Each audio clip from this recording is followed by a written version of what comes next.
दोस्तों, कृष्ण कथा में हम देखते हैं कि आकाशवाणी हुई थी कि देवकी का 8वां पुत्र कंस का वध करेगा। लेकिन कंस ने यह बात सुनकर कहा कि वह मेरा वध तो तब करेगा जब मैं उसको उत्पन्न होने दूंगा। इस सोच के साथ जब भी देवकी के कोई बच्चा जन्म लेता तो कंस वहां आकर उसके जन्म से कुछ घंटों के भीतर ही मौत की नींद सुला देता था। लेकिन जब देवकी के 8वें पुत्र की बारी आई तो विधि विधान के साथ जन्म भी लिया और बाद में कंस का वध भी किया।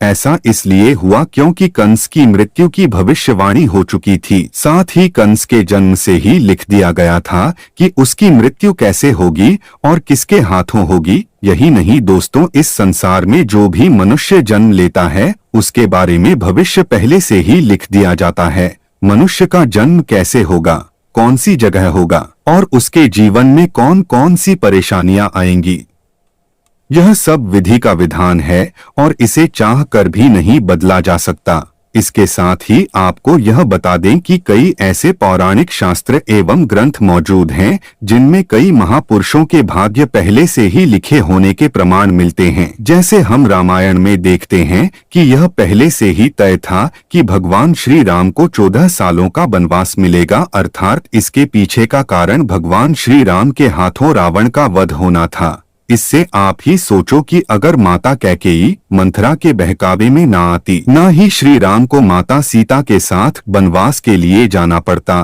तो सोचिए रावण का वध श्री राम के हाथों कैसे संभव होगा। यह सब कैसे होना था, यह सब पहले से लिखा जा चुका था, जिससे कि यह सभी के सुमेल से संभव हो पाया।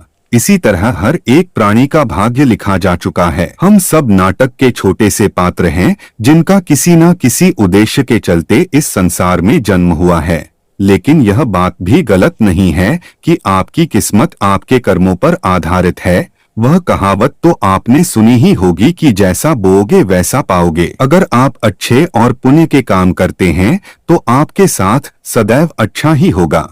लेकिन अगर आपने जीवन में हमेशा बुरे काम किए हैं तो ज्यादातर संभावना है कि आपको उसका दुष्प्रभाव इसी जन्म में देखने को मिल जाएगा। अर्थात आपने अगर बबूल रूपी बुरे कर्म किए हैं तो आपको आम के फल कैसे मिल जाएंगे। इसलिए हमारे शास्त्रों में हमेशा धर्म और पुण्य के कर्म करने की प्रेरणा दी गई है, क्योंकि यही वह रास्ता है जो हमें इस जन्म मरण के चक्कर से बाहर निकाल सकता है। वरना बुरे कर्म करने वालों को तो भगवान के चरणों में भी स्थान नहीं मिलता। यही नहीं दोस्तों, तुलसीदास जी ने भी इस बात को स्पष्ट रूप से एक चौपाई में कहा है कि कर्म ही प्रधान है, यानी कि जैसा मनुष्य कार्य करेगा वैसा उसे फल मिल जाएगा। इसी के साथ एक यह बात सामने आती है कि पांडु पुत्र अर्जुन के हाथों कर्ण का वध हुआ था।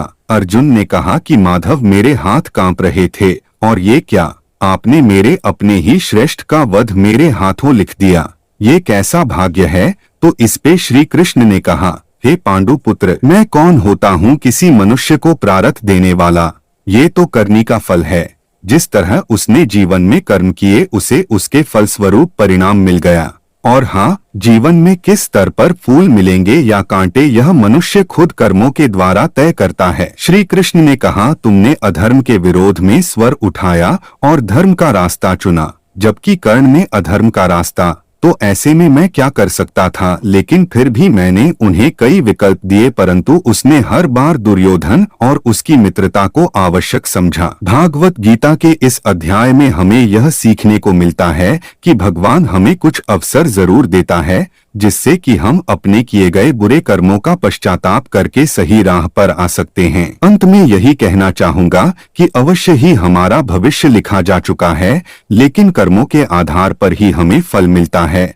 और हम अगर अच्छे कर्म करेंगे तो जीवन को शांतिपूर्वक सुख समृद्धि प्राप्त करते हुए व्यतीत करेंगे। अन्यथा बुरे कर्म करने पर तो इसी जन्म में ही हमें उसके दुष्प्रभाव देखने को मिल जाएंगे और उसका प्रभाव निश्चित रूप से अगले जन्म पर भी पड़ेगा। दोस्तों, इसी के साथ नीचे डिस्क्रिप्शन में दी गई वीडियो को भी ध्यान से देखें और भी अधिक जानकारी के लिए।